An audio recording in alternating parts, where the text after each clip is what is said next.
Bienvenidos a Laberintos Literarios, el podcast donde exploramos las historias detrás de los libros que hemos leído, guiándote por los pasajes de la literatura. Yo, José Chino, junto a Julia Mieva, no solo te contaremos nuestras impresiones sobre cada libro, sino que también te brindaremos contexto, datos curiosos y nuestro análisis para que disfrutes aún más de cada lectura.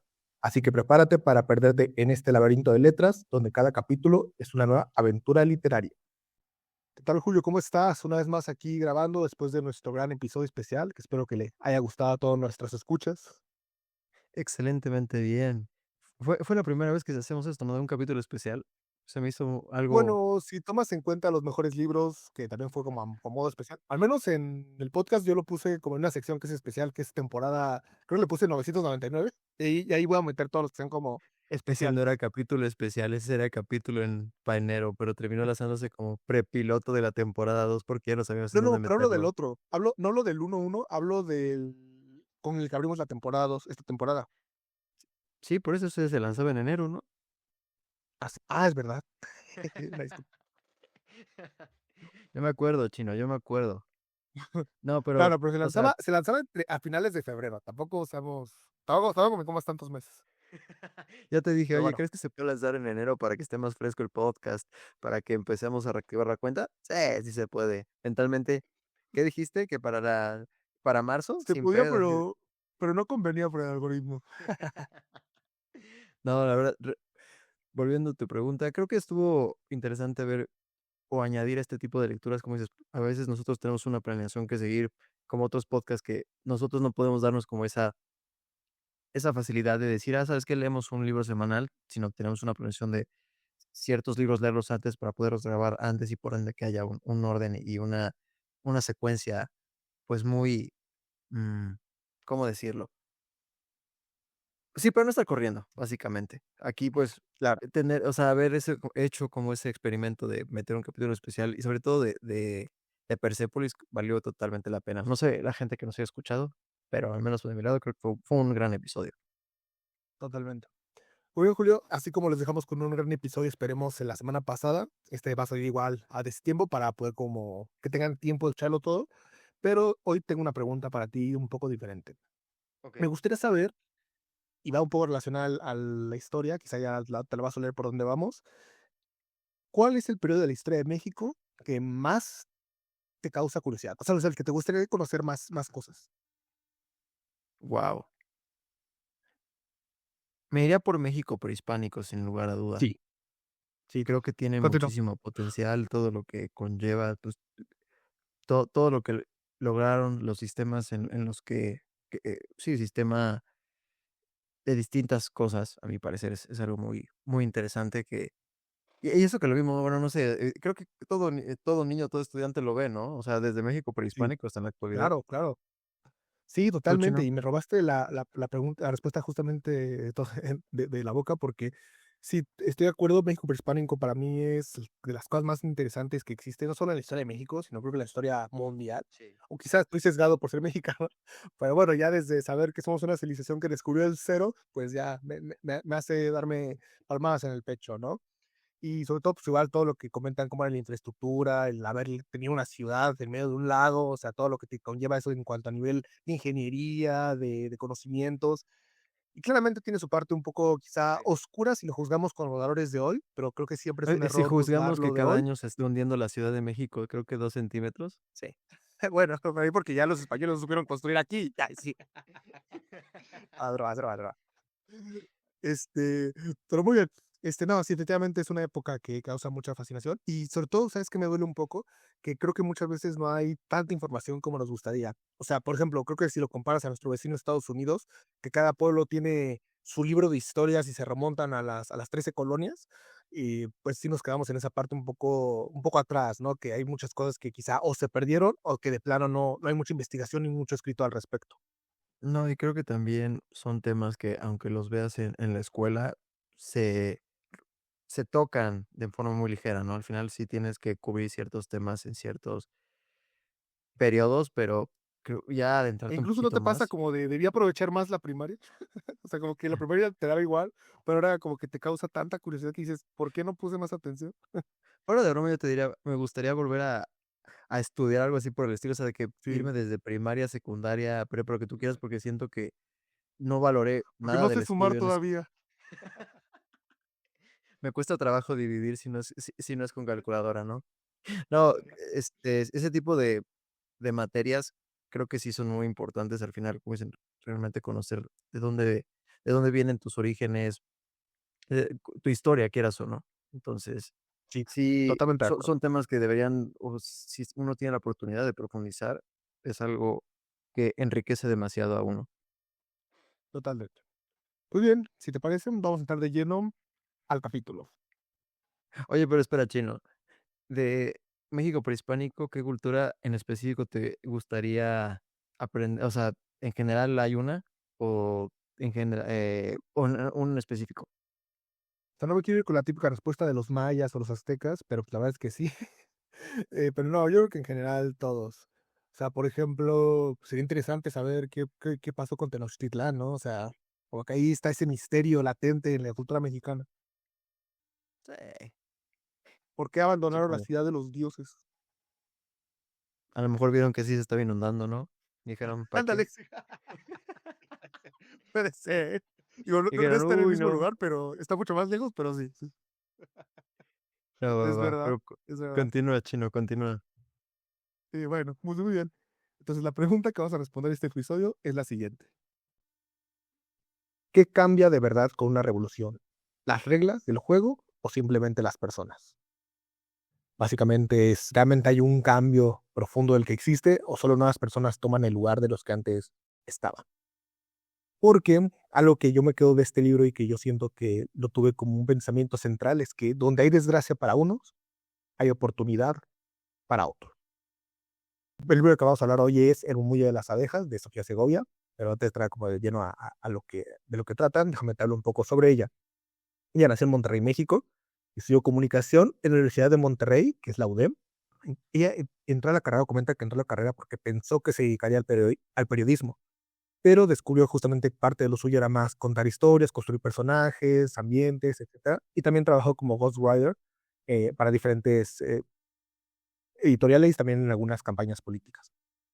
Desde 2013 coordinaba unos talleres de lectura literaria e incluso algunas de las historias que han salido de estos talleres han sido publicados en cuenta ella. Su novela más conocida claramente es El murmullo de las abejas su segunda obra más conocida es Peregrinos, que ahí tenemos una historia muy interesante sobre el nombre, sobre las traducciones de ese libro y espero que algún día podamos traer este episodio. Pero bueno, hoy nos quedamos con El murmullo de las abejas. Entre los premios más importantes que ha ganado, bueno, encontré dos principalmente. Uno que es la medalla Horacio Guajardo, la ganó en 2024 por es el galardón más importante de la universidad de la que estudió, de la UDEM. Y también el premio Caniem, y bueno, creo Caniem, que es un premio que otorga la Cámara Nacional de la Industria Editorial Mexicana por la edición 10º aniversario del Murmullo de las Abejas, ya tiene 10 años, entonces también creo que es un libro que nuestros lectores, si alguna vez han entrado a Gandhi o bueno, no digamos a las librerías de diferentes colores, casi siempre lo van a encontrar Le damos una en mención. las secciones de los más vendidos o los más populares del momento. Y sí, es muy interesante que 10 años ha estado pues como una lectura muy recomendada y muy popular dentro de al menos la cultura mexicana. Este premio valora, bueno, el premio Caniem, que te digo que es el de la Cámara Nacional de Industria Literaria Mexicana, es un premio que valora tanto el libro básicamente de una manera completa. El texto, la edición, el diseño, que básicamente si tienen la edición 10º aniversario de Muy de los Abejas, verán que es una edición muy bonita, con una introducción muy interesante y que, bueno, esperemos que la puedan comprar, ¿no? Sin duda lo recomendamos, sobre todo para apoyar igual la autora. Que bueno, poco apoyo necesita, de seguro, ¿no? Pero es un libro que se ha traducido bien, pero mejoremos los idiomas, pero que nada, siempre Nadie dice que no. exacto. Este libro comenta justamente sobre ya que está muy ligada a su memoria familiar y el anclaje que ya tiene con este mismo territorio que aparece en la novela, que es Linares, en Nuevo León. Y bueno, hasta aquí no sé si tienes algún duda o si ya conocías a la autora, lo había visto alguna vez, no tenías ni idea. Creo que son de esos libros que cuando vas a una librería siempre está ahí, ¿sabes? Eh, ves que Digo, yo tengo una edición distinta a la tuya, me acuerdo que cuando la compraste, pero yo tengo creo que la original, o bueno, la primera, Sí, la que es amarilla. la que es amarilla y está Y como un panal. como un panal. Ajá. Entonces creo que por ese lado ubicaba el libro. Nunca, no puedo decirte así de que no, siempre lo tuve en la lista, no, o sea, creo que eran de esos libros que a lo mejor conforme vas viendo y conforme va pasando el tiempo dices, ok, se ha mantenido por algo, no lo sé, pero ahí siguen en grandes, eh, Sí, como que siempre está en la periferia porque aparece siempre, o sea, tienes como que la vista, ¿no? Por lo menos sabes que es algo que siempre estuvo ahí en las librerías. está siempre en tu radar, ¿sabes? Exacto. Te digo, no sé si a lo mejor de que dije, ay, lo quiero leer, pero Recuerdo, era este libro que mencionaste que tenía una edición muy curiosa del panal, o sea, que llamaba la atención, ¿o no era este? creo que sí. Justo el que mencionabas que tiene una edición muy, que es llamativa por el color amarillo. Usualmente eso es un dato, Ujú. realmente, ayuda muchísimo que algo sea amarillo y porque diferencia de otros, es un bro, mira, Sección mercadóloga, por cierto. sección claro, el amarillo, los colores miran las fuerzas, realmente llaman más fuerzas, ¿sabes? Todo pintado de amarillo, todo así. Ok, entiendo. Sí, y bueno, el libro del que lo ya dije es muy a las abejas. Es complicado hablar bueno, empezar a hablar de este libro. Quizá me gustaría empezando a hablar de él como la autora muchas veces lo presenta, ya que es un libro que toca un periodo interesante para el periodo mexicano, que por eso justo fue la pregunta del inicio, que es la Revolución Mexicana. Y ella comenta que algo que quería hacer o lograr plasmar en el libro era que estas revoluciones siempre tienen dos lados de la historia. Y ya sabemos que la historia siempre está pintada por los ganadores o escrita por los ganadores, y se los quedamos esa perspectiva, pero ya que tener el otro lado de perspectiva. Ya lo mencionamos un poco con los libros de nuestra primaria y secundaria, que a lo mejor siempre vemos como héroes a los personajes de la Revolución Mexicana, que quizás lo son, en parte, pero también pudieron ser los villanos para otras personas, o quizás esta revolución no era necesaria para todos, y Sofía Segovia es lo que comenta. Puede que quede mal o dicho lo que yo trato de decir, que estas revoluciones no ayudaron a todos o no beneficiaron a todos, pero yo solo quiero contar esta otra parte o la otra cara de la moneda que se vio con la revolución, que ni todo era malo antes de la revolución y no todo fue bueno después de la revolución. A ver, y tampoco es verdad que la obra se centra específicamente en esto, no es como que la revolución sea el tema central de la obra, es más un tema periférico, pero vemos cómo le afecta específicamente una comunidad en Nuevo York, que por cierto es un lugar muy alejado en ese momento de los centros de poder, ¿no? Que era básicamente la capital de México. Sí, no, y para complementar lo que mencionas, sí, no es como que realmente, eh, la novela esté situada en el mero centro de los sucesos de esos acontecimientos, no, solamente sí tienen más bien sus casos, sus efectos secundarios de ese tipo de revolución, de ese tipo de conflictos, pero no y es lo que hubiera comentado ya más adelante, pero ya que lo tocas, eh, yo no sentí que a lo mejor, o me pasa a veces con los libros que sí puede pasar dentro de un contexto, pero no es como que lo sientas tan, directo, sino que a lo mejor es como, okey, pues pasa esto, pero entiendes por qué porque a lo mejor, no sé, libros que hemos leído de la Segunda Guerra Mundial, ¿no? Entiendes que a lo mejor, eh, tienen que irse de cierto lado porque, pues, está llegando el ejército o probablemente perdió cierto territorio y ellos se van moviendo, pero como que ya tienes como ese contexto, eh previo, ¿no? No es como que, pues, a menos que a lo mejor, la acción o la familia o el tema principal suceda ahí, realmente solo ves como, eh, hacia atrás, ¿no? O sea, no es hacia alrededor, más que nada. Ok. Sí, y antes de entrar a la pregunta central, quiero hacer dos cosas primero. Dar un poco una sinopsis algo amplia de qué es lo que ocurre, que va a tener algunos spoilers, y presentar algunos personajes clave. Si en algo me paso o tú recuerdas algún detalle distinto, interrúmpeme y lo afinamos. Empezamos con el personaje principal, Simonopio. Sinopio es un niño que aparece en circunstancias muy extrañas.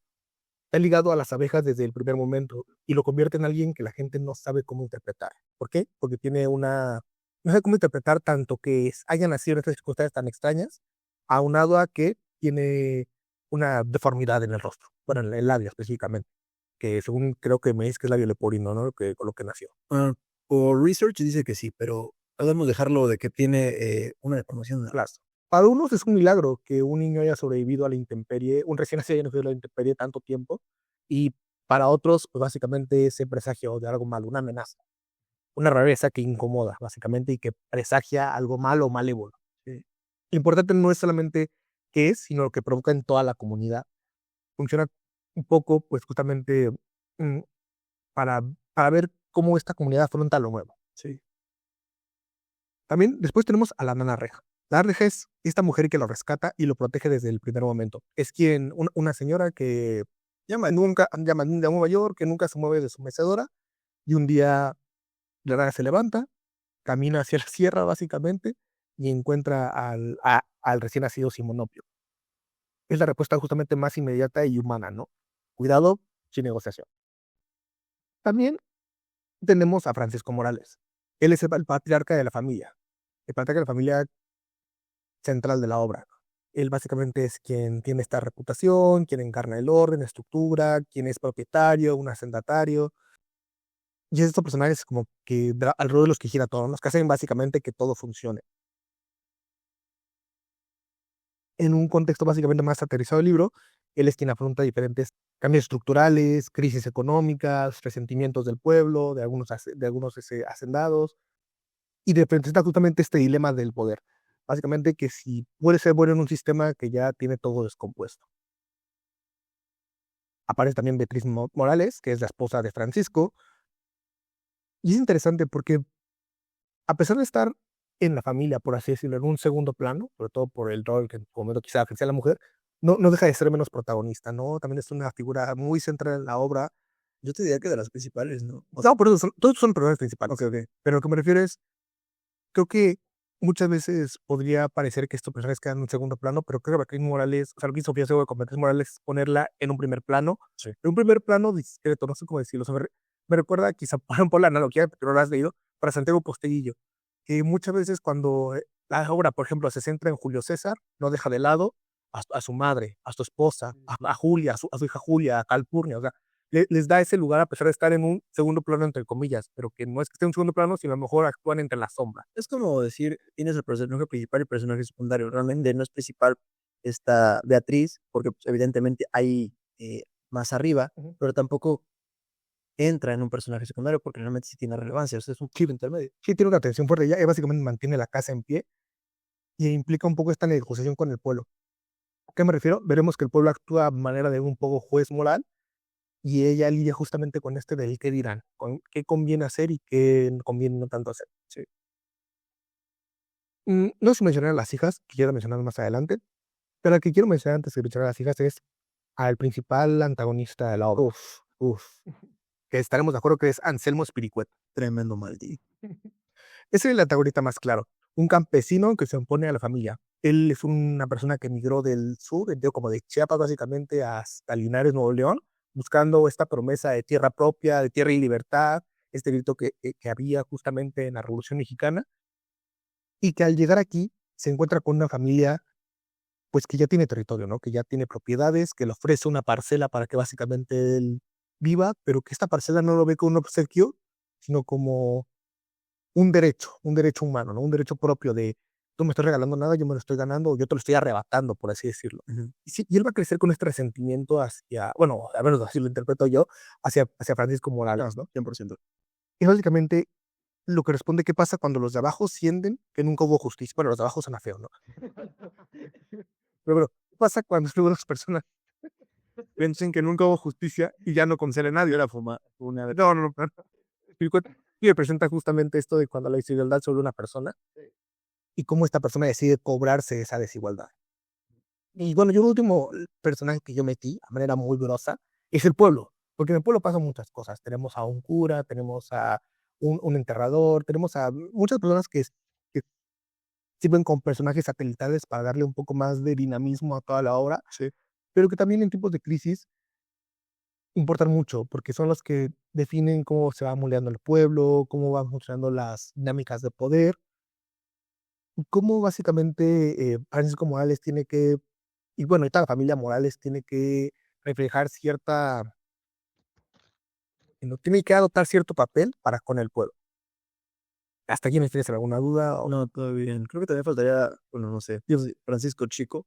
Francisco el Chico, ¿quieres hablar un poco más de él? No, creo que ya está, a grosso modo, también creo que es el hijo de Beatriz y de Francisco, Ujú. que realmente podemos ver poco a poco cómo tiene una muy buena amistad con Simonopio y que son el uno para el otro, tienen una muy buena sinergia, pero creo que de forma muy simple, podemos dejarlo hasta ahí. Sí, pero el chico nace como 6 años después de los sucesos de haber encontrado a Simonopio Rueda de Abejas, o sea, Simonopio es más grande que él, y Simonopio le sirve incluso como este guía, tanto espiritual como moral. Pues Francisco Chico es el narrador de la historia, es quien empieza la historia con él narrando, regresando a Linares después de mucho tiempo de haber estado fuera. Ella es una persona vieja, ya tiene hijos, nietos, y él va recordando todo lo que pasó en su momento en este, por la revolución, básicamente. Y Simonopio siempre actuó como este guía para él, esta persona que le ayudó a superar sus miedos, esta persona que le ayudó a tener una bruja emocional, a conocer los secretos del monte, de la sierra, a, a- a muchas cosas, ¿no? Estuvo ahí para él Estuvo ahí para él. siempre. No sé si como un hermano mayor o como un padre secundario, incluso, digo, creo que quizá más hermano mayor por la edad, pero yo diría padre o guía por todo lo que le enseñó, le dejó. Podríamos inclusive debatir, porque es cierto que es como un híbrido, ¿sabes? Ujú. Porque al Sí, final justo. sí, o sea, tienes al hermano, pero también un guía, porque tienes que Era su protector. y Francisco, su padre, realmente no estaba tanto con él. Él se dedicaba mucho o le destinaba, bastante tiempo a la siembra. Era una persona muy trabajadora, muy ocupada, entonces yo te diría que pudo haber sido tanto los 2. Evidentemente, uno tiene impe mayor Impactó. impacto, ajá, pero sí, yo creo que los 2. Bueno, ahí les van unas sinopsis muy rápido. La novela arranca en el norte de México, un pueblo donde la vida está sostenida por reglas invisibles, familia, jerarquía, reputación. Todo parece estable hasta que aparece un detonador. Nana Reja encuentra un bebé, Simonopio, abandonado bajo un puente y lo trae en brazos acompañado por un panal y le abejas alrededor, como si estuvieran custodiando a Simonopio. La familia Morales, Francisco Morales y Beatriz Morales, deciden adoptarlo y el niño se convierte en una presencia que viene a organizar toda la estructura del pueblo. No solo lo extraño su llegada, sino porque su existencia obliga a cada personaje a definirse con algo básico. ¿Qué haces cuando lo nuevo te incomoda?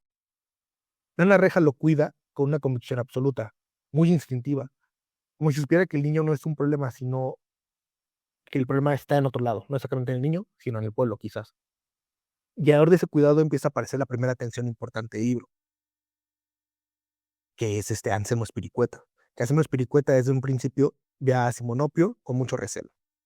En una casa con una estructura social clara, cuidar puede significar proteger, pero también decidir por el otro, imponer o incluso hacer las cosas por su bien. La familia intenta hacer lo correcto, pero el sistema en el que viven ya reparte poder. ¿Quién manda, quién obedece? Está en un periodo de mucha crisis, donde se están reestructurando las dinámicas de poder. ¿Quién calla? ¿Quién carga con el trabajo invisible?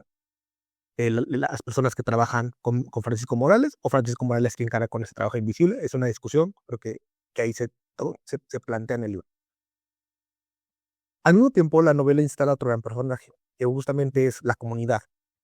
Funcionan como una autoridad informal, que era lo que comentaba hace rato, que era como un poco esta vigilancia moral. La gente clasifica quién pertenece, quién es raro, quién es peligroso, quién debería tener el poder, quién lo tiene en verdad. En un momento histórico donde la incertidumbre crece, el rumor se vuelve una forma de policía. Después, Taylor deja claro que no va a contar la revolución como su historia épica. Está más de fondo, pero sí te explica cómo el pueblo se ve afectado por este reordenamiento. Cambia el tablero y esto cambia el reparto del miedo, del trabajo, de la tierra, de las oportunidades. Para algunos, este cambio es una promesa, para otros, inestabilidad, incluso para otros, un momento para ajustar cuentas a este resentimiento, porque la justicia nunca llega igual para todos. Y aquí entra uno de los ejes principales, la relación patrón-trabajador. Francisco Morales con Anselmo Espiricueta. ¿No? Bueno, hasta aquí no sé si quieres faltar para, no sé, porque ya se lo voy a hacer como un monólogo. ¿Qué dices? ¿Vamos bien? Vamos muy bien, creo que estás, a mi parecer, a menos que la audiencia nos diga otra cosa, estás describiendo muy bien el libro, porque siento que es un libro emocional, ¿sabes? Mm. Creo que a veces cuando es emocional puede pasar desapercibido el contexto y todo, por ejemplo, lo que mencionabas del trabajador y el patrón, por así decirlo. Siento que lo estás muy, no, como dirían, Vamos bien. dados de más, Ok. arráncate. Posteriormente entra algo que fíjate que aquí voy a hacer un paréntesis y una pausa a la sinopsis que preparé, porque en el libro se nos plantea un momento de crisis no solamente por la revolución, sino también por una enfermedad que llega, que si me recuerdo creo que era la gripe española. Sí, Es un momento muy interesante porque el pueblo, esta gripe española llega al pueblo y en tiempo reciente tuvimos la crisis del COVID. Dime si no te sentís identificado en algunas cosas. No, es que es el punto. O sea, la gente, por eso también este libro se volvió tan popular post pandemia y en medio de la pandemia, porque justamente narraba, o sea, fue una analogía perfecta de lo que sucedió. Ah, bueno, no sé si tú lo interpretas también así. Y de hecho, en las entrevistas que hace Sofía Segovia, muchas veces le preguntan eso, ¿cómo pudiste anticiparte a esto? ¿Cómo viste lo que iba a suceder? Dices que no vi lo que iba a suceder, pero muchas veces analizando la historia podemos dar una idea de qué va a pasar, ¿no? Ya los indicios están ahí, solamente hay que saber verlos para poder ordenar todo. Hay circunstancias que se repiten, ¿no? Por ejemplo, como mencionabas, fue la gripe española, pero ya leímos otro libro en el que hablan de la peste, hablamos de varios que básicamente, pues, son circunstancias que el humano, la sociedad, debido al cambio y a la evolución, pues, realmente se van ateniendo, ¿no? Hay cosas que no se pueden dejar de repetir. Sí, totalmente. Bueno, y por eso fue que fue tan popular, porque tuvo mucha relación con la crisis del COVID hace algunos años. Bueno, continuando un poco con la historia, después de toda esta crisis, un poco tocando el nivel emocional, el libro gira a través de la pregunta de que plasmamos al inicio, ¿no? De qué pasa cuando una familia, a ver, espérame, se me fue la pregunta, ¿qué cambia de verdad con una revolución? ¿Las reglas o las personas? ¿Y qué pasa con esta familia que creo que trata de ser justa dentro de un sistema que de naturaleza es injusto y que dificulta también esta tarea? Simón es un personaje que provoca en muchos sentidos. Provoca cuidados de un lado y provoca malestar de otro lado, miedo, al qué dirán. La casa intenta sostenerse como esta isla justamente para Simonopio, pero la novela también te insiste un poco en esta parte incómoda, tanto la parte de ver cómo Simonopio a lo mejor puede no ser una persona de gracia para todos, como también esta desigualdad que existe entre la familia Morales y todas las demás personas del pueblo, porque la familia Morales es básicamente esta persona que pertenece a la burguesía mexicana, No no fue un estatus. buen estatus, quizás no por explotación laboral, sino por circunstancias a su alrededor que pasaron, y viceversa, ¿no? Tratan de dar lo mejor a las demás, bueno, ellos ambos tratan de hacer su propia justicia moral y laboral, pero que pues claramente nunca va a dejar a todos satisfechos. Y en la parte final del libro, digo, para no entrar ya con más spoilers de qué es todo lo que pasa, pues justamente al final como que Sofía te hace como esta pregunta, ¿no? De qué queda de la casa cuando Francis, como el chico regresa al pueblo, qué queda del pueblo, qué quedó de la moral, qué fue lo que pasó, realmente hubo triunfador. Y es que el resentimiento que Spiricueta tiene va creciendo conforme vamos avanzando en el libro. Resentimiento hacia todo, hacia sus circunstancias, hacia Francisco Morales, hacia Francisco el Chico, hacia Sibenopio. Él siempre externa culpas. Hasta la forma de hacer el cultivo, bro. Todos los demás son culpables de mi desgracia. No sé, bueno, no sé, a mí yo siento que nunca toma responsabilidad de sus propias circunstancias, como muchas personas, por si otros nos Sé de algo y él echa la culpa a todo menos a él. exacto, nunca se es responsable de sus circunstancias, yo creo. Y es interesante, ¿no? Porque es un libro que desde el punto de vista sale a defensa de las personas, no del trabajador, sino del empleador, ¿no? Y por eso a lo mejor Sabina Segovia pareciera como que incluso ya da cuenta que puede incomodar, pero pues que justamente ni el trabajador siempre es el mártir, ni el empleador siempre es el villano. En esa parte central, yo digo que esta tensión constante que existe entre Spilicueta y Francisco Morales va creciendo hasta llegar a un momento de clímax, del cual no, bueno, no creo que vamos a hablar porque si no sería spoilear, pero básicamente que tendrá un desenlace interesante con consecuencias irreparables. Y pues de nuevo, que dejar esa pregunta, ¿realmente hubo un triunfador en esta batalla? Pero bueno, esa es como la sinopsis general de todo lo que ocurre, sin tratar de tocar ningún spoiler. Y dime, ¿para ti hubo un momento donde dijiste, o que te quedó más marcado del libro? Puedo decir spoilers, ¿verdad? Sí, claro. Bueno, supongo que sí, ya que el público está perdido ahorita. Bueno, si te quedas con esa, o sea, si te quedas con el viaje de Francisco Chico y el Grande, Ajá. ¿este es ese? No, en Okey. general creo que es cuando este Simonopio va a ver cierto espectáculo Ujú. y entonces como que de repente siente algo, ¿no? Pero Cuando grita. ajá, cuando grita y se termina yendo, Sí, sí, sí. todo ese Punto desenlace. desgarrador. Ajá, o sea, creo que depende mucho si ves, ¿con qué momentos me quedo? Creo que momentos de qué, o sea, es posible momentos de impresión fue ese, pero a lo mejor momento de tristeza es cuando al final, pues, ay, Francisco Chico, te termina despidiendo de Simonopio, porque tiene que irse él y Cae fuerte, ¿no? Sí. sí, o sea, Estar atrás una persona querida. 100%. O sea, creo que hay varios momentos, no sé si ahorita me mencionas los tuyos, pero creo que sí, varios momentos que te provocan algo. Sí, totalmente. Puede ser, como dices, desde alegría, desde Desde la primera pelea con el lobo, así lo voy a dejar para quien ya lo haya leído. sí. Desde la primera pelea con el lobo, ese primer encuentro, yo sí hubo un momento donde tuve mucha tensión y eso creo que habla de que Sofía Segovia construye los personajes y tiene una manera de escribir que logra tan buena, que logra transmitir todos estos sentimientos, estos momentos de tensión, el sentimiento de fraternidad entre todos, entre Simonopio y Francisco el Chico, el cariño del padre al hijo, a pesar de que Francisco padre es una persona muy ocupada y que a lo mejor no pasa tanto tiempo con su familia como le gustaría, sientes ese amor de parte de Francisco padre hacia sus hijos y hacia toda su familia y viceversa, ¿no? Esta familia que a lo mejor quisiera pasar más tiempo con su padre, pero no es de resentimiento, sino desde quizá esta nostalgia o bueno, este cariño y este amor que también sienten hacia Francisco Grande. Sí, no, y ahorita que mencionas cómo te lo transmite, así como tú esos momentos, podré pecar, pero no recuerdo un libro que me haya hecho enojar. Ok. En el sentido, Te enojó. con Espiricueta, Sí, ciertas sí, no, dos acciones que hacen específico enoja. Las Sí. personas que leyeron ya el libro,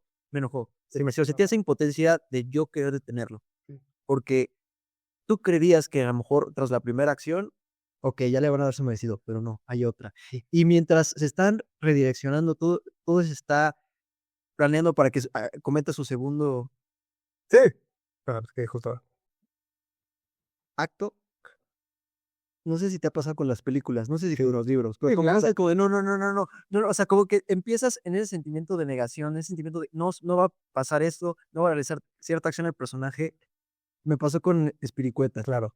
Por decir, ese tipo de cine, ¿Qué ese tipo de emociones, claro, pues sí, que me haya sentido tristeza, felicidad, varias emociones en ese tiempo, sí, pero enojo no. Claro, entiendo. Y ese sentido era como de maldito, es un maldito, así de simple, Espiricueta es un maldito. Sí, sí. Sin embargo, digo, ya metiéndonos al personaje, te da el contexto de Espiricueta, de dónde viene, Sí, por qué es así. sí. Sin embargo, al menos yo No lo justifico. no lo justifico, no logré empatizar con él, aunque dices: Sí. "Okey, entiendo por qué el personaje terminó siendo como es". Sí. Sin embargo, no le da derecho a vivir con ese resentimiento, a vivir con ese tipo de pensamiento, ¿no? Creo que uno piensa, o sea, en este caso me pasó a mí que si yo hubiera vivido lo que vivió Spiricueta, yo quisiera pensar que actuaría diferente, Ujú. de que me haría responsable, pero también puede que no, también puede que no, también puede que Pero no. como dices, estamos en esas circunstancias no vivimos lo mismo, Exacto.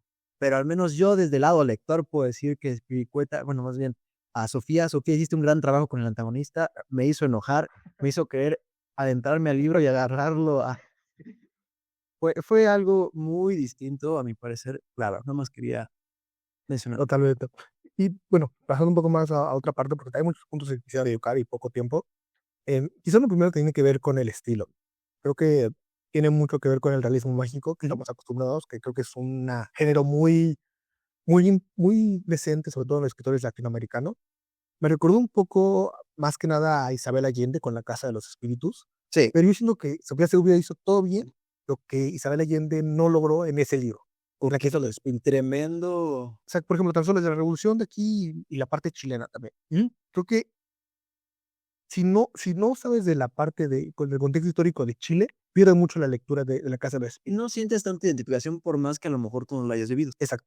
De aquí no, porque sabes que hay una revolución, que como tal revoluciones van a acabar desde América, pues, pero no las toca. No hay una persona directamente relacionada con la revolución como si en La Casa del Espíritu de Isabel Allende. Entonces claramente ves a una persona que simplemente es un empresario, entre comillas, que se ve impactado porque las dinámicas de poder cambian. Y eso lo hemos visto, ejemplo, en todos lados, ¿no? En todas las revoluciones. Y en la Casa de Espíritus no, en la Casa de Espíritus sí siento que hay una conexión más directa, porque Isabel Allende tiene esta conexión más directa con el expresidente de Chile, que ya lo mencionamos, creo que no es de un episodio, pero lo mencionas en el club de lectura. Ajá, Bueno, pero básicamente Isabel Allende está relacionada con un expresidente de Chile, que tuvo que ver con ese derrocamiento. Y aquí, bueno, aquí no necesitaste tanto esa conexión, es a lo que me refiero. Y es lo que aquí yo siento que hizo muy bien. Esta parte del realismo mágico me gustó bastante, me gustó cómo está construida la historia y no sé si te pareció justamente esta parte natural o como que sí necesitas un contexto mucho más no, presente. Y también puede que lo digamos porque somos mexicanos, ¿no? justo lo que mencionaba en un principio del capítulo, siento que son cosas que al final ya te enseñaron Mm, hace años, en la primaria, en la secundaria, prepa inclusive, dependiendo, ujú. que ya son temas que no cambian. Bueno, puede cambiar la perspectiva, pero realmente ya tiene como una base sólida, por así decirlo. Entonces, es repetición, te dicen, te hablan de la revolución, de la independencia, justamente México prehispánico. Realmente, pues vives con ello, ¿no? Inclusive no solo es en la escuela, a veces, pues, hay películas, hay series, inclusive estamos rodeados justamente de esa historia. Creo que, a mi parecer, no se ha perdido mucho eso, no, a menos que la audiencia o tú me digas lo contrario. Entonces, realmente, como dices, ya lo traes fresco, quieras o no, que lo estés leyendo, dices: "Okey", pues entiendes que hubo está en cierto contexto, pasa esto, cierto personaje histórico decidió no hacer esto, o decidió irse a este territorio, lo sientes muy orgánico. Claro, totalmente.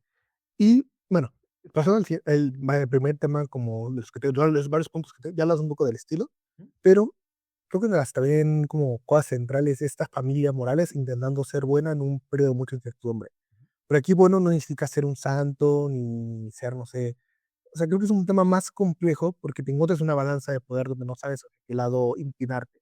Es intentar básicamente sostener un hogar con un poco de humanidad cuando el entorno en el que vives te empuja a endurecerte, ¿no? Cuando básicamente te quieren expropiar todo, te quiere quitar todo por lo que has trabajado, y a ti qué te queda, luchar por ello o, bueno, luchar por ello, escapar, rendirte, es justamente esta persona. Y no solo es Más bien es rendirte o no, ujú, y es ajustarte a las bases del compartir juego. lo que tienes sin saber si mañana lo volverás a tener, compartir el pan de hoy sin saber si mañana tendrás o guardarlo, ¿no? No sé si ahí también convergiste esta parte de esta familia que intentaba, que estaba como en este balance entre ser duro, pero ser humano. Sí, o sea, dices, realmente no las circunstancias que haya en el territorio no significa, como dices, que a lo mejor tenga que impactar en cómo eres como persona. Claro, lo decimos, creo que desde un punto de vista muy fácil. Tenemos, creo, inclusive aquí ya la contraparte. Tenemos a la familia Morales, que justamente, como dices, dentro de un caos, realmente tratan de apegarse a lo que creen, apegarse a lo que son. Pero tienes a Spiricueta. Spiricueta realmente es una persona que, tras los sucesos, pues, realmente es una persona que no supo manejarlo, que realmente se impregna de odio, rencor, entre otras emociones o Sí, sentimientos. lo que transmite es que si Francisco Morales hubiera estado en lugar de Spiricueta, hubiera estado con Francisco Morales. Y si Spiricueta hubiera estado en el lugar de Francisco Morales, hubiera sido siendo un Spiricueta, ¿no? Es un tema muy interesante que sí no se puede llegar a debatir, pero sí creo que dependiendo las circunstancias, realmente ya depende de cada persona su respuesta, ¿no? Sí, es algo que vivimos a lo mejor lamentablemente mucho en México, ¿no? Que es un sistema diseñado para la desigualdad. Ujú. Bueno, que a lo mejor tiene sus carencias y te empuja mucho hacia la desigualdad.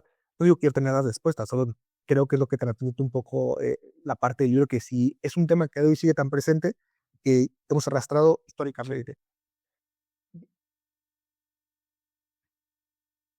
Bueno, en un sistema así justamente, creo que es un poco lo que Francisco Morales trata como de hacer de mejor manera, ¿no? El tratar de desde su cancha, desde su campo, ir reduciendo esta desigualdad, ¿no? Ofreciéndole eh, muchas cosas a sus trabajadores para que pudieran ir progresando poco a poco, su propia parcela, sus propias semillas para cosechar, dándoles consejos. Porque además, cuando él piensa en soluciones, no piensa en soluciones solo para él, sino para toda su comunidad. Pero cuando dice, los van a expropiar, él no se queda con la parte de, vamos a plantar naranjas. Le dice a todos sus trabajadores, vamos a plantar naranjas porque todos va a expropiar menos los árboles. Va a ser la nueva tendencia Sí, en ciertos años, ¿no? exacto, exacto. Entonces, eso como Adelantado. exactamente, no solo piensan solución, pues, solución se lo plantean en un momento, es vender todo e irse, Sí. irse a otro lugar y abandonar su comunidad. Y él ya se siente parte con su comunidad, se siente, no sé si en deuda, pero al menos responsable de la comunidad en la que vive. Y eso también te habla de una persona con unos valores muy altos. Creo que ahí también, como dices, habla justamente de que es patrón este Francisco y que ve por sus trabajadores, ¿no? Él bien podría decir, pues lo vendo todo. Pero el problema es, ¿qué pasa cuando vende? Pues al final realmente llega alguien, pues a lo mejor, no sé, no recuerdo si lo mencioné en el libro, pero pues sí, pues es que a lo mejor no siento que la persona que venga a comprarme las tierras o algo, pues va a ser realmente buena persona que hagas un extranjero. Pero ojo, que es humano, pero no tonto, porque incluso pone límites muy claros. Por ejemplo, cuando descubre toda esta parte de la gripe española, recuerdas que un trabajador no desobedece y se contagia, Sí, y dice, yo te lo dije, no me obedeciste, ahí ahí están va las la consecuencia. consecuencias, ¿no? O sea, no voy yo no voy yo a ser quien ahorita a lo mejor te salve porque no me hiciste caso, ¿no? Dice aquí también te traigo una pregunta que me surgió que se me parece interesante. ¿Tú en algún momento sentiste que estabas defendiendo lo que no deberías defender o juzgando a quien no deberías juzgar? Yo te adelanto, ambas sí. O sea, yo siento que a veces me sentía con esta superioridad moral quizás de juzgar algo cuando digo, bueno, a lo mejor no, a lo mejor yo te estoy diciendo que haría A cuando finalmente me pasaría C, ¿no? O viceversa, quizás estoy defendiendo lo que dijimos, de a veces empatizar demasiado con la persona hace que justifiques todo. Y luego eso me pasó con varias veces en la historia. ¿A ti también? Sí, no, totalmente. Como que a veces no eres consciente o crees que tu brújula moral, ética, es la que todos deberían tener, ¿no? Por la que la sociedad se debería regir, pero ya cuando lo hablamos, o sea, tenemos a Spiricueta y entiendes el por qué es así. Una cosa es realmente entender por qué el ser humano se comporta, por cómo se comporta y cómo reacciona, Ujú.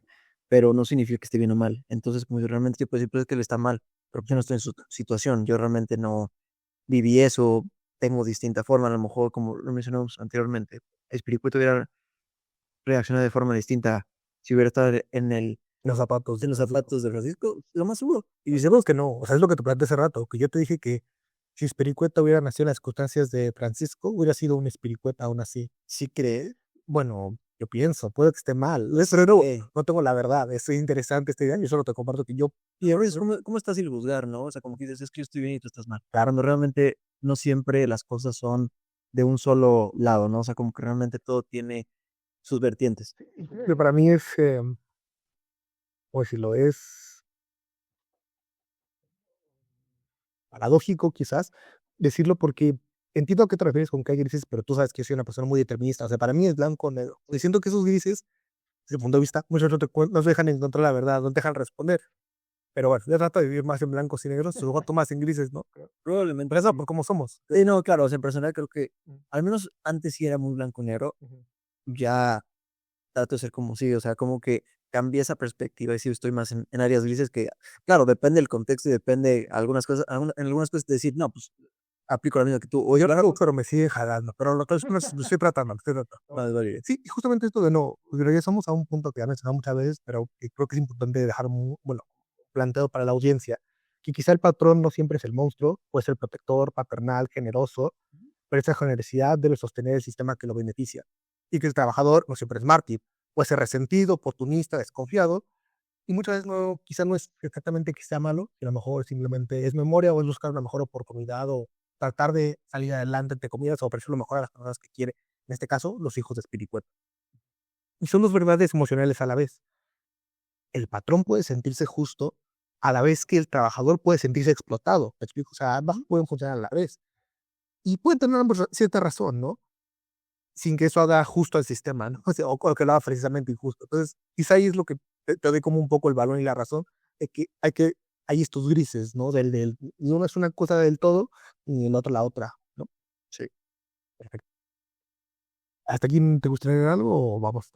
No, bueno, creo que también algo que me gusta mucho que plasma en su personaje de Simón Opio, esta Sofía Segovia, es la madurez en un niño, ¿no? Al final creo que a veces subestimamos, y creo que sí soy defensor a cierto punto y con sus matices, sobre cómo al final realmente los niños pueden llegar a tener mm, mayor madurez en algunas cosas, ¿no? O sea, por ejemplo, aquí tenemos a Simón Opio que, ¿cuántos años, más bien, cuántos años tiene? Como 16, ¿no? ¿En qué momento? O sea, porque lo Bueno, conozco sí, al final, al menos de edad sencillo, pero a los 16. Y conforme va pasando cuando tiene el enfrentamiento final, que ujú, aproximadamente 16. sí, o sea, realmente no lo conocemos desde 0 hasta los 16 y bueno, no sé, Cuando nace Francisco, tiene 6 7 si mal no recuerdo. sí, pero realmente es desde niño es una persona muy sabia, ¿no? Como que al final Sí. realmente yo no puedo decir que me costaba, diferenciar que Simón Opio era un niño, pero tenía respuestas muy Quizá un poco a manera de Klaus y Lucas, ¿no? O sea, que eran unos niños que nos planteaban, pero que no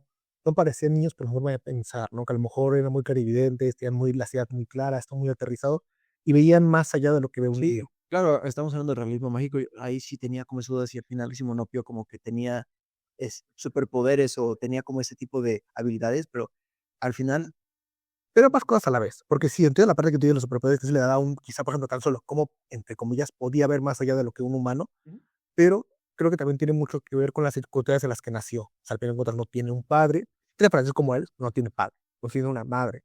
Y él básicamente desde los 6 5 años se va a la sierra a con sus caminar abejas. con sus abejas. Entonces hablas de una independencia, pues claramente de hoy no tiene un niño. O bueno, a lo mejor quizá, bueno, te comparto aquí, no sepas que mi padre viene de una comunidad muy, tiene un pueblo de Tlautepec, Sí.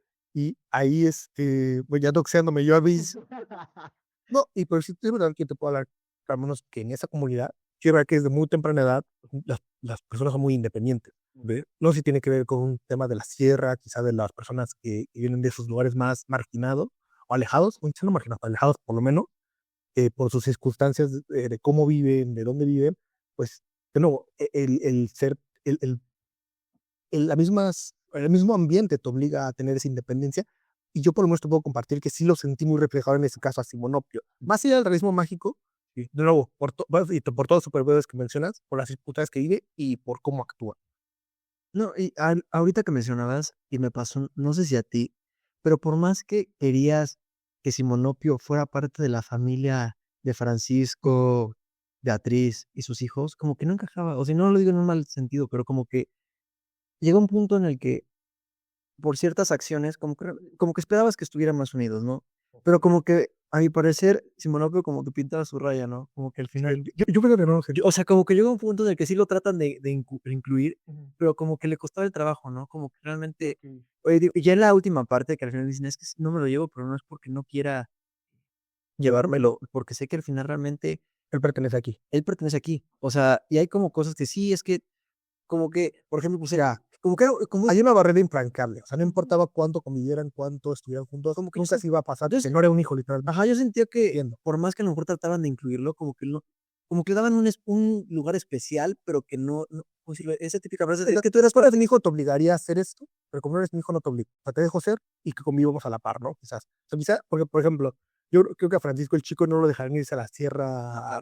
Y no porque no pudiera, a lo mejor era tan capaz como si, bueno, pero a lo mejor si tuvieran esa barrera y como que imponer. entraban en esa dependencia, Ajá. como que decían, ¿sabes qué? Probablemente no puedo ser una persona tan, o se me fue la palabra, eh, que te da órdenes, que Sí, sí, sí. es más No tengas su poder sobre ti como con hijo. sí, y a veces, te digo, en algunos momentos como que decía, como que sentía que sí había esa barrera, por más que a lo mejor, te digo, no, decía como es que él no es mi hijo, no, o sea, trataban de hacerlo parte de unas hermanas de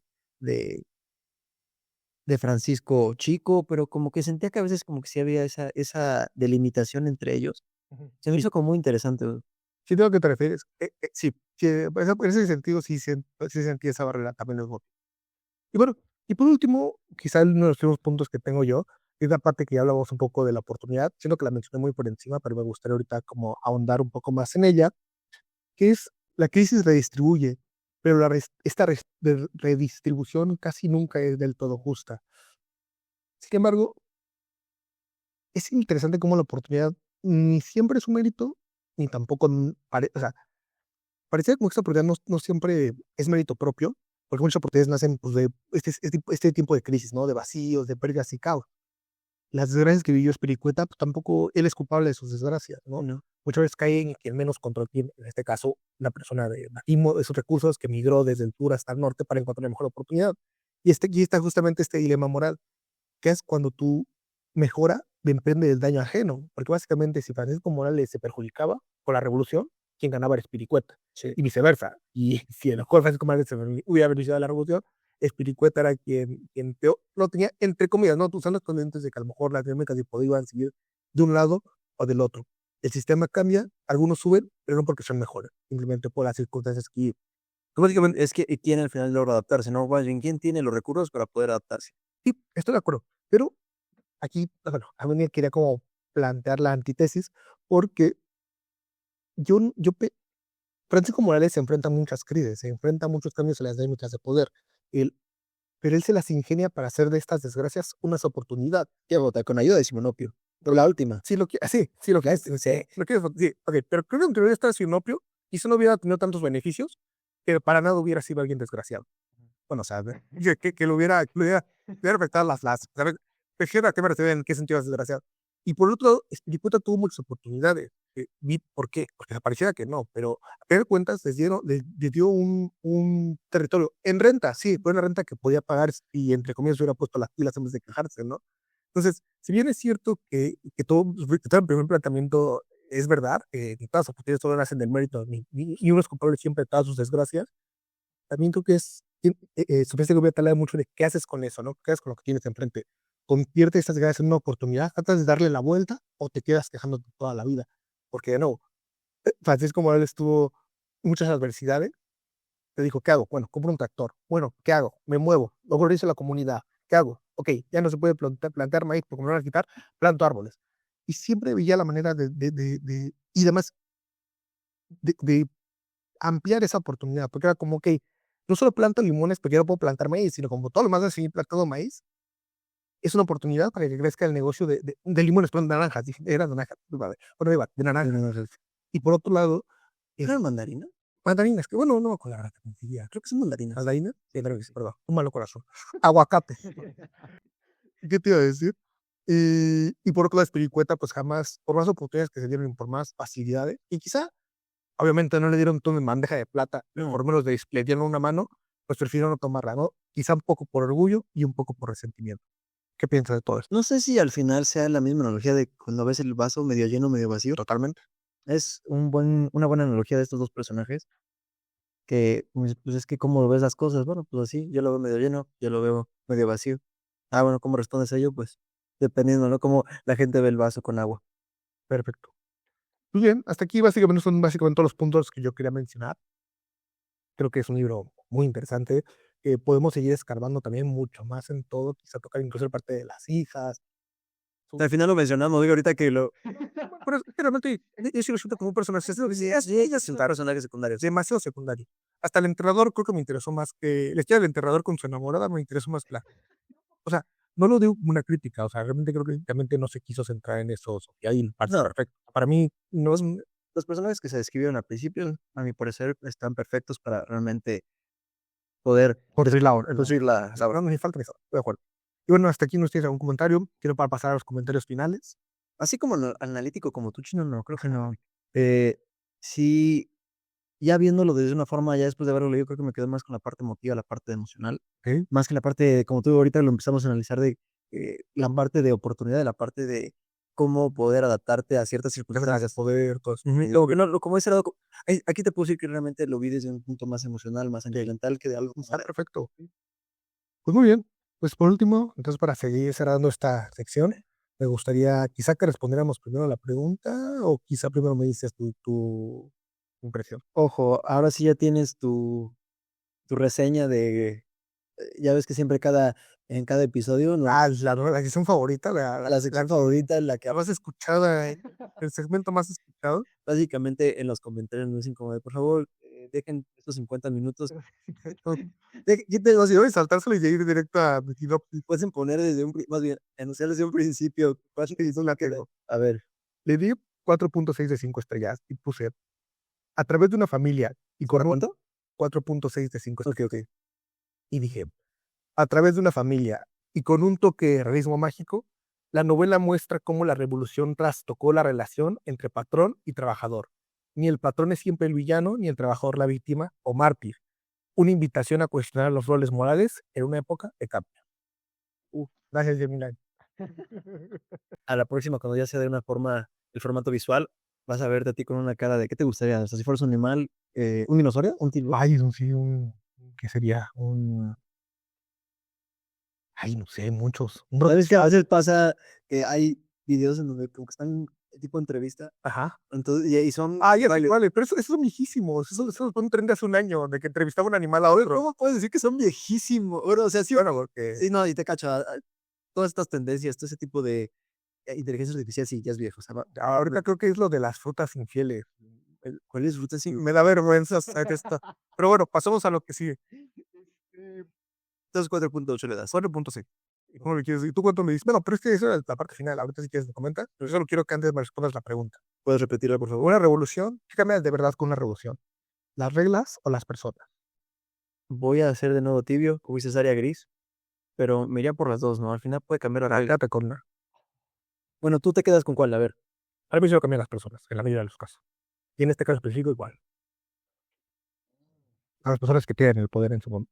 Es que ya teniendo un poquito más de contexto, al menos cómo era esta relación sobre las tierras y el trabajador y el dueño, bueno, no sé si dueño realmente, pero eh, sí, no, cambian las personas, ¿no? O sea, en este caso, pero es que sonaba muy tío, pero depende de cómo lo mires, ¿no? No, claro, supongo cuentas, recordemos que, pero una verdad absoluta, y no solo eso, No. lo que plantea Sofía Sevilla justamente es que no fue la misma realidad para todo. O sea, quizá en algunas sí hubo cambio de reglas y en algún momento hubo cambio de dinámicas de poder. Sí. Yo solamente creo que en su mayoría, por lo menos, y en esta revolución en específico, solo hubo un cambio de personas en el poder. True. Pero bueno, y pues ya, pues luego pasando a la parte final, ¿qué calificaciones das tú? Ya le di 4.65 estrellas. Yo le doy un sólido 4. Solo digo, está bajito, un poquito bajo a tus estándares, ¿no? No, siento que está muy bien, ¿sabes? O sea, no sé si darle un poquito más porque me gustó mucho el libro. Reconozco que no sé si estoy pecando o estoy diciendo algo que no, pero yo siento que este libro va a terminar siendo un clásico a largo plazo, mexicano. Ay, ¿Tú crees que, o sea, qué interesante lo que plantea. o sea, No lo sé.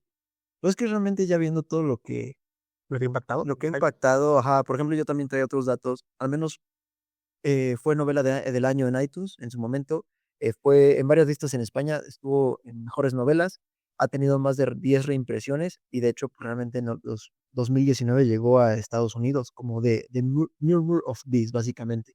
Entonces creo que al final, claro, sería debatir entre otro caso, Yo, la verdad, a un clásico le pido un poco más.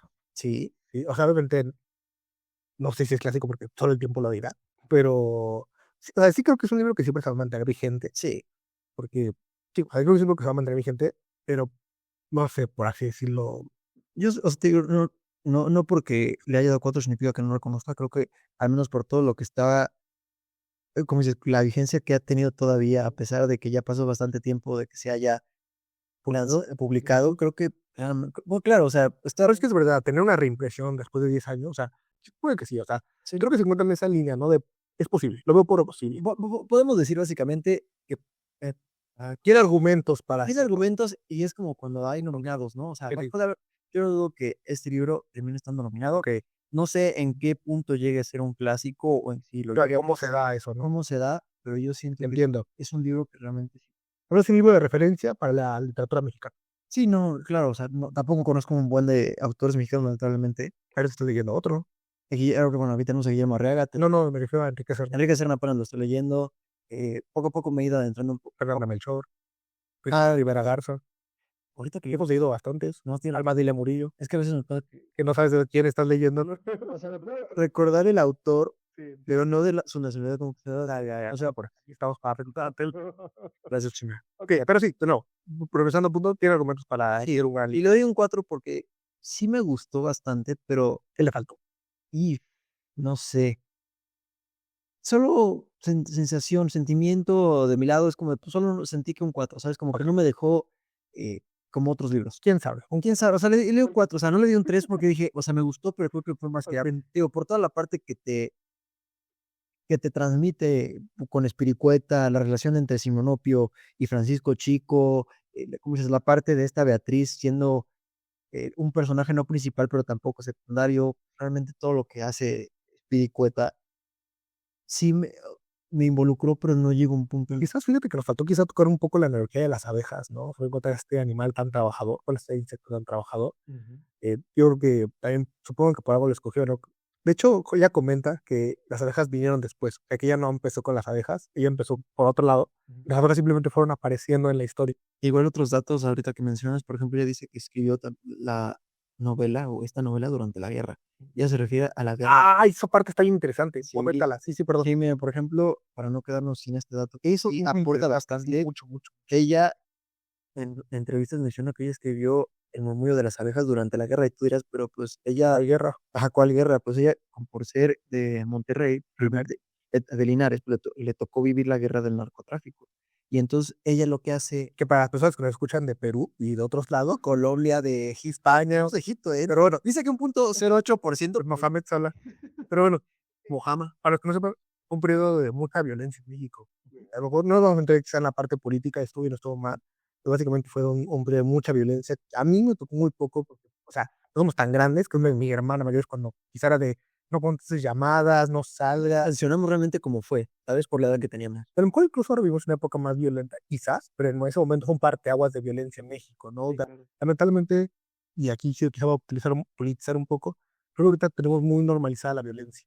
O sea, ya no nos sorprende escuchar tanto las noticias de masacre aquí, masacre allá, pero en su momento fue un cambio, ¿no? Fue un cambio muy fuerte que vivió México, lamentable cambio obviamente, y siempre hubo mucha violencia, ve cómo le agarran con el narcotráfico de Sí, no, y tienes yo te iba a decir, no, Dios santo, ¿en qué nos vas a meter con tu declaración? Pero no, yo también comparto eso. Creo que no, al menos aquí normalizamos que sucedan ese tipo de acciones, ¿no? Lamentablemente ya no es como ya no te sorprende, como que, no sé si a ti te pasa, Chino, escuchas a veces las noticias, sabes como de quemaron, mataron, asesinaron. Y digo, no, no, o sea, no estamos dándole o no queremos darle peso a ese tipo de cosas, pero evidentemente México tiene sus grandes. partimos nuestra desgracia en ese sentido. Ah, sí, no, o sea, creo que ahorita que se está tocando esta oportunidad, Son apenas que fui justamente a Acapulco. Yo te voy a compartir que Acapulco, ¿dónde queda? Para que les es den en Guerrero, pero Chino, antes de, o sea, darles un poquito de contexto, ¿dónde queda Guerrero? en el suroeste de México. Queda hasta 5 horas, en 4 y 6 horas, dependiendo cómo manejes, de la capital. Sí, desde la ciudad hasta Acapulco. Pero tú me dices 5 horas y media, pero mis amigos hicieron 4 horas manejando. Pero lo que voy es, cuando fui, o sea, bien mal como que si ibas con este temor intrínseco, lamentablemente normalizado de que no te pase nada en la carretera, ¿no? O sea, irte de día para que no pase nada, no regresarte, ¿no? O sea, como que ya sabes lo que dices, no tú ya es de noche, ¿no? Y creo que es feo eso, ¿no? Es feo. No poder tener esa sensación de libertad, y más bien de tranquilidad, ¿no? De poder moverte, desplazarte. Digo, nosotros no lo vivimos tanto, pero pa tampoco para meter tanto, em, Tampoco para no politizar tanto, ajá, pero digo, nosotros no lo hicimos, ha habido, al menos ahorita que estamos grabando. tampoco para hacer unos mártires nosotros que casi no lo vivimos. Ajá, sí, Ya. pero también, por ejemplo, hay un background de hay gente, hay transportistas que están en aeropuertos que básicamente ellos han vivido Los lamentablemente episodios de violencia. más episodios de violencia. Es un tema muy, muy complicado. Sí, pero bueno, a eso se refiere, sobre todo con que un Justamente, periodo de guerra, ¿no? regresando justamente que dice que lo sufrió durante la guerra, y lo mencionaste también, es cómo proteges la vida cuando todo alrededor se rompe. Claro. Creo que es algo muy, muy interesante. Digo, ya otro punto dice que ella no sintió que fuera fácil ser escritora. Dice que el arte y la creación se centralizaron en la capital del país. Y creo que sí, o sea, a mi parecer sí, o sea, básicamente es. Creo que es algo que siempre declaran muchos estados, que todo está muy centralizado en la capital. Aquí está todo. Y obviamente nosotros que somos de aquí, bueno, tú ya no. Pero entonces, yo que soy de aquí, pues claro que está padre, ¿no? Porque voy aquí. Y las cosas como son, pues sí, realmente la mayor parte lo tiene la Ciudad de México. O Sí, sea, todo todo está es, en la todo, ciudad. todo está en la Ciudad Y de si México. alguien quiere hacer algo, tiene que venir a la ciudad usualmente, ¿no? Para un trámite mayor, uno tiene que venir a la ciudad. Sí, ¿no? Es algo curioso. Y como dices, tenemos como la perspectiva. Yo nunca me había puesto a pensar en ese sentido de realmente cómo es el mundo editorial fuera de la Ciudad de México. Claro. Es algo muy curioso. En fin, no sé si quieras hacer el capítulo chino. Sí, simplemente, Bueno, espera. ¿a quién lo recomendamos? ¿A quién recomiendas este libro? Mm, Fíjate que inexplicablemente no lo sentí como un libro ligero. O sea, no es extenso, demasiado extenso, pero sí hubo episodios donde, no dirá me costó en el sentido de no lo disfruté, Ujú. sino me tomó tiempo, más que otras lecturas. Entonces, quizá lo recomendaría no lo recomendaría como una de sus primeras lecturas, lo recomendaría para alguien que ya tenga un poco de experiencia leyendo y que le interese el realismo mágico, quizás que esté muy interesado en el realismo mágico, porque para mí es un género que cautiva, no sé por qué a los latinoamericanos siento que nos cautiva mucho ese género, Gabriel García Márquez, Sí, yo sí puedo decir que me gusta el realismo mágico. Juan Rulfo, que ahorita sí, quizá un poco Isabel Allende, Ujú. y creo que nos cautiva mucho, no sé por qué algo nos llama ahí en ese realismo mágico. Y a lo mejor quizá alguien que quisiera adentrarse más en ese género, de nuevo, no me voy a comer una lectura para principiantes, quizá lector intermedio que quiera adentrarse en el realismo mágico. ¿Tú? Eh, a diferencia de ti, yo sí lo sentí tranquilo. O sea, que no siento que, como dices, depende mucho qué tan cercano lo sientas, dependiendo el contexto, o si tú viviste, si tú viviste en durante esa época o en ese mismo territorio, ¿no? Pero creo que lo recomendaría a gente que quiera adentrarse a la literatura mexicana.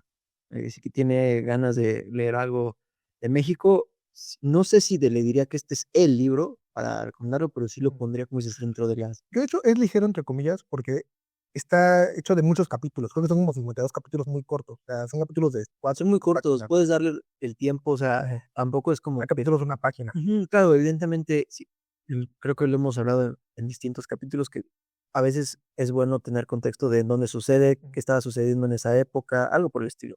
Y si quieres disfrutar al menos este libro, a lo mejor, ¿sabes? Si no eres del país, Lo curioso que me está pasando ahorita con Posteguillo. espera, ¿estás leyendo? Pues te digo, pero ¿qué libro estás leyendo? Los tres mundos de Posteguillo. Pero, ¿a qué me refiero? O sea, creo que muchas veces cuando tienes tantos títulos, o sea, como pasado en Dragon Ball, es difícil hacerlo. ¿Viste Dragon Ball? Ahí voy, ahorita te apuré. Ok. Es difícil hacerlo sin hablar con spoilers. Creo que a mí me gustaba mucho. Yo disfruto muchas veces de estos, de como ver estos títulos, incluso ahorita que estamos leyendo El Conde, porque siento que es muy, suma mucho la experiencia cuando no te spoilea nada, cuando no te revela nada, o sea, como que te lo revela a medias, porque a lo mejor te crea esta expectativa de qué va a pasar en este capítulo sin decirte de más, no como en Dragon Ball, que si era literalmente la muerte de Goku, ya como, o sea, gracias, ya para qué ver el episodio, ¿no? La resurrección de Goku. Exacto, algo así, ¿no? Y aquí, pues no, aquí sí lo dejan muy potostillo, como aquí en el Muy de las Abejas, lo dejan lo suficientemente. Es el línea para que te quede expectativas sin revelarte nada. Y ese también creo que es una cierta de Sofía Segovia. Muy bien, Chino. Pues mira, entonces ya podemos terminar el episodio número ¿qué? 22. Creo que ahora sí tampoco hicimos nuestro chiste de ¿qué es el 22? O... Uno va evolucionando. Pero de hecho, a ver si somos jugadores de un equipo de fútbol. Ahí en un partido de fútbol. Ay, no. No, de tío, nada, aquí se queda con 22. Queda con 2. 2 más 2 da 4. Ya con eso. Sí, no se me ocurre nada. Ah, pues qué bueno. Pero bueno, antes que nos vayamos, solo preséntanos la pregunta para el siguiente libro, ¿no? Claro que sí, Chino. La siguiente pregunta para el siguiente capítulo es: ¿el deseo tiene límites o solo reglas sociales? Supongo que te refieres al deseo sexual, no en específico. Evidentemente al deseo sexual. Entonces, ustedes quédense con esa pregunta, medítenla. Ya en el siguiente episodio sabrán por qué estamos o por qué de esta pregunta. En fin, Chino, algo más que comentar, sino para ya. Nada, gracias por escucharnos. Muchas gracias. Recuerden seguirnos en Instagram como Laberintos Podcast y en TikTok como Laberintos Literarios. Y ya estamos en Spotify, Amazon y Amazon YouTube. Music y YouTube. En fin, cualquier cosa, nos oímos dentro de 15 días. Hasta luego.